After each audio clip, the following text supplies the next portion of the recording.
Waalaikumsalam Bapak. Baik. Wah, udah disiapin ya ternyata ya. Makasih banyak ya. Iya Pak. Aduh, jadi enak nih Bapak. Oh. Oke, semua udah rapi jadi Bapak. Oh, saya salah ternyata. Sebentar ya, tunggu dulu sampainya.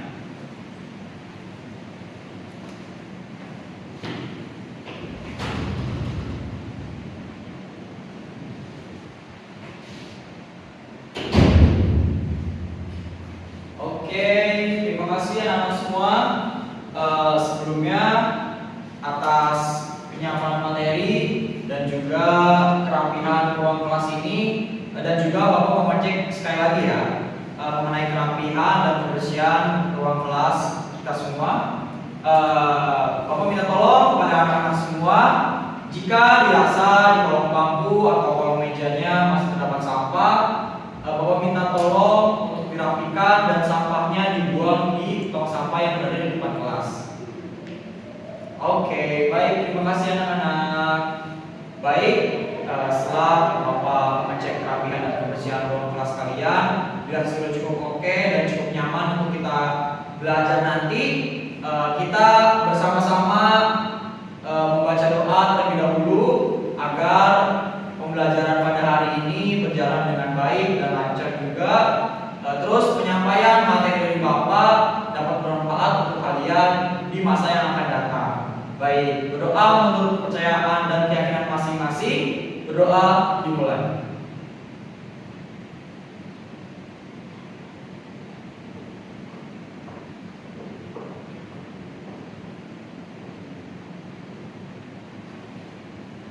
Berdoa selesai. Oke, di pertemuan sebelumnya kan kita atau Bapak sudah menjelaskan sedikit mengenai dasar-dasar manajemen perkantoran dan layanan bisnis. Apa itu manajemen, apa itu layanan, dan apa itu layanan. Dan seperti minggu sebelumnya Bapak sampaikan, pada minggu ini kita akan membahas mengenai konsep manajemen perkantoran dan layanan bisnis. Nah, maka dari itu Bapak minta kalian semua nih, mohon maaf, Bapak memberikan sedikit gambaran nih untuk kalian semua. Dari ketiga gambar ini kan sama-sama perusahaan ya, atau sama-sama jenis usaha lah istilahnya. Tapi dari ketiga usaha atau ketiga gambar ini mempunyai manajemennya masing-masing dan juga pelayanannya masing-masing. Nah, maka dari itu di sini Bapak akan menjelaskan lagi sedikit lebih dalam mengenai tadi judul di depan, konsep manajemen perkantoran dan layanan bisnis. Oke.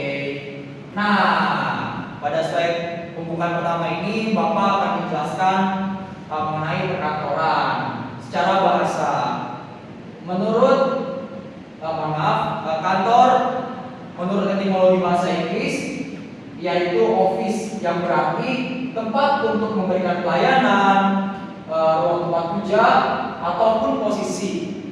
Lalu dalam bahasa Belanda, kantor berasal dari kata kantor, yang berarti ruang tempat kerja, tempat instansi dan lain sebagainya. Lalu slide berikutnya yaitu mengenai pengertian kantor secara statis dan dinamis.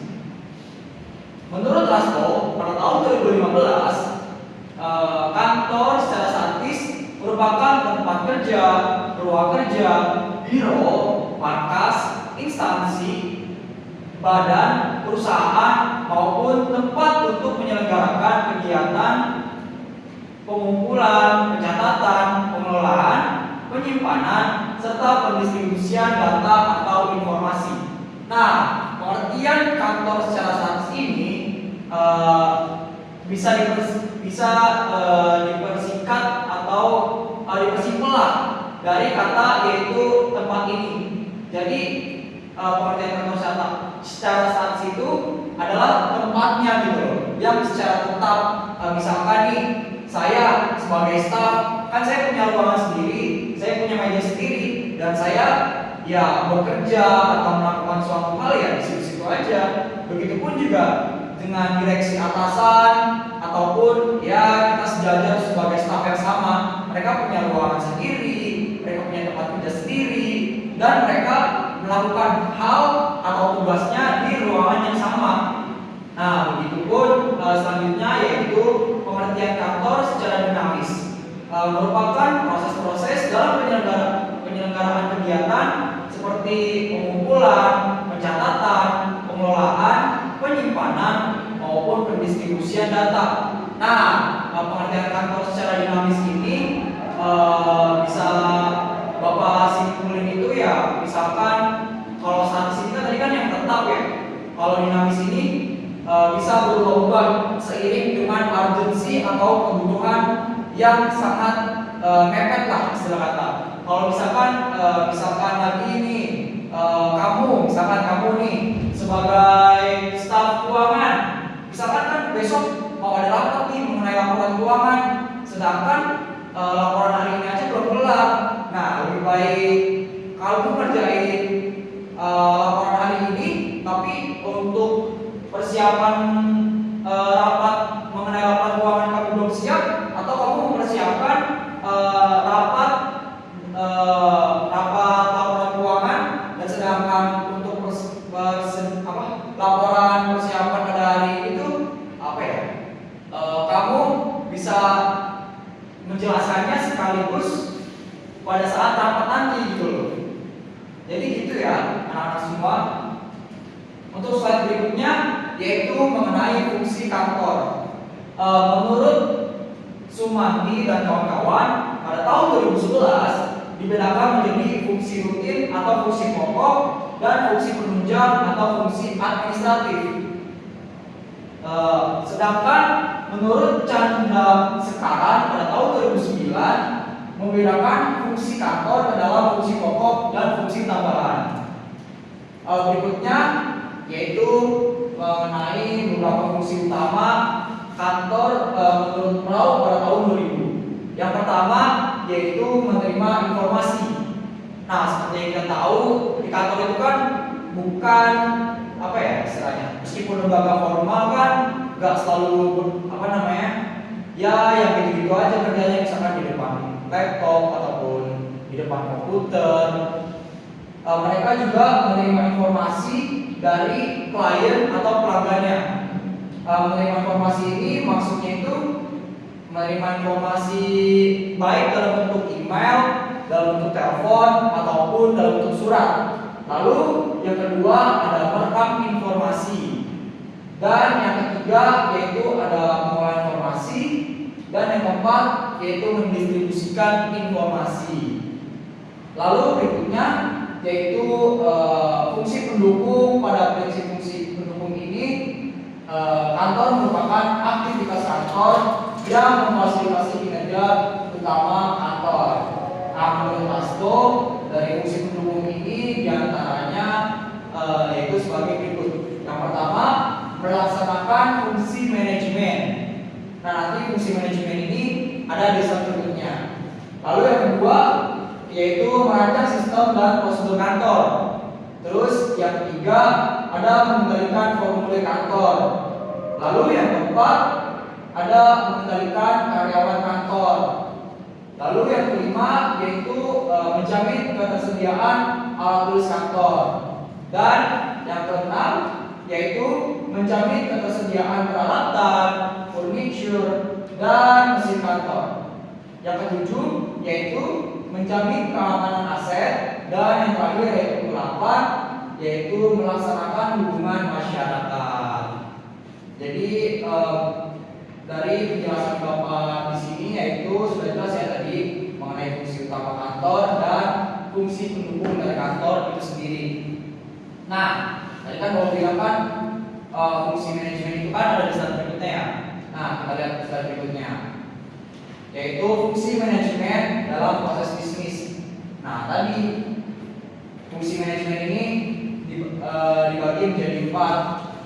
Yang pertama yaitu planning, yang kedua yaitu pengorganisasian atau organizing, yang keempat yaitu penggerakan atau activating, dan yang keempat yaitu pengawasan atau controlling. Baik, untuk berikutnya yaitu mengenai pengertian layanan bisnis. Menurut Brata, pada tahun 2003 pelayanan akan terbentuk karena ada suatu proses pemberian layanan tertentu dari pihak penyedia layanan kepada pihak yang dilayani. Lalu berikutnya yaitu menurut Suparlan dalam Reksi pada tahun 2019, layanan adalah pemberian pertolongan atau bantuan pada orang lain baik berupa materi maupun non materi. Lalu berikutnya yang ketiga yaitu pengertian pelayanan menurut Munir dalam Reksi pada tahun 2019. Pelayanan merupakan suatu proses pemenuhan kebutuhan melalui aktivitas orang lain secara langsung. Ini mohon maaf agak salah sedikit. Jadi kesimpulan dari layanan ini yaitu memberikan pertolongan, bantuan, ataupun memuaskan orang lain kita sebagai penyedia jasa atau penyedia produk kepada orang yang kita layani gitu loh. Baik, untuk berikutnya yaitu mengenai jenis layanan bisnis. Layanan pelanggan dalam penerapannya memiliki beberapa jenis. Setidaknya ada 5 jenis layanan pelanggan yang dijelaskan sebagai berikut. Yang pertama yaitu ada layanan pelanggan berjalan. Lalu yang kedua ada layanan pelanggan melalui email dan telepon. Nah, untuk layanan pelanggan melalui email dan telepon ini ya seperti yang kalian rasakan, yang kita ketahui semua, misalkan kayak customer service atau ini misalkan apa ya? Ya pokoknya kayak customer service gitulah. Kita mendapat layanan atau pertolongan itu melalui via email dan telepon. Lalu yang kedua yang ketiga yaitu layanan pelanggan melalui live chat. Ini misalkan itu kayak live streaming gitu loh. Kayak misalkan live streaming TikTok ataupun live streaming YouTube dan sebagainya yang bersifat live chat. Lalu yang keempat yaitu ada layanan self service. Layanan self service ini ada di beberapa produk ya, anak-anak semua. Kayak misalkan pom bensin. Ada beberapa pom bensin yang memberikan layanan self service ini. Kita jadi hanya membayar melalui staff dari SPBU tersebut, terus sisanya itu kita yang isi sendiri dan mengembalikan si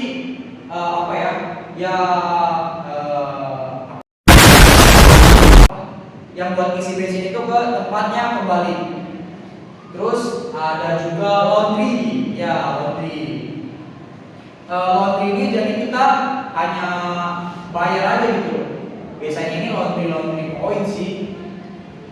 Ya adapun ya yang lain mah pokoknya laundry gitu. Saya ingat Bapak tuh ada laundry yang menyediakan layanan self service. Jadi kita sistemnya bayar poin, per satu poin itu kisaran berapa menit gitu, atau berapa kali pemakaian gitu Bapak lupa. Jadi gitulah. Terus yang terakhir yang kelima yaitu ada layanan pelanggan melalui komunitas dan forum. Dan untuk ini Bapak masih kurang jelas juga sih untuk contohnya atau memberikan gambar ke teman-teman semua itu gimana. Dan berikutnya yaitu kita selesai materi sampai sini. Baik, jadi kesimpulan materi pada pertemuan kali ini yaitu tadi di awal banget kita sudah membahas mengenai apa itu kantor secara bahasa. Lalu berikutnya kita juga mempelajari sedikit mengenai pengertian kantor baik secara statis maupun dinamis. Lalu berikutnya mengenai fungsi kantor. dan fungsi utama serta fungsi pendukung dari kantor tersebut itu seperti apa. Lalu berikutnya yaitu fungsi manajemen. Kalian jadi mengetahui sedikit mengenai apa itu fungsi manajemen yang dibagi menjadi 4. Lalu berikutnya yaitu pengertian dari layanan bisnis dari beberapa para ahli, dan juga tadi Bapak menyimpulkan sedikit dari pengertian beberapa ahli ini. Lalu berikutnya yaitu jenis-jenis layanan bisnis yang dibagi menjadi 5. Yang tadi Bapak sudah jelaskan contoh-contohnya dari ke 5 jenis bisnis ini, jenis layanan bisnis ini. Dan oh iya anak-anak, untuk tugas nanti kalian gak usah yang kalau dibutuhin juga lah ya. Kan tadi minggu sebelumnya kan juga Bapak udah bilang gak mau memberatkan kalian gitu kan. Jadi tugas kalian baca aja ya dari halaman 39 sampai 53 mengenai rantai pasok atau supply chain. Itu aja ya anak-anak semua. Jadi ya tugasnya itu aja. Terima kasih. Segitu aja materi yang Bapak sampaikan. Apabila ada kata atau penggunaan kalimat yang kurang tepat, yang salah atau kurang berkenan lah di hati kalian, Bapak mohon maaf. Dan sekian materi pertemuan pada hari ini. Apabila terdapat kesalahan kata atau kesalahan perilaku Bapak, mohon maaf. Bapak selaku guru dari dasar-dasar manajemen perkantoran dan layanan bisnis ini izin undur diri. Wabillahi taufiq wal hidayah. Wassalamualaikum warahmatullahi wabarakatuh.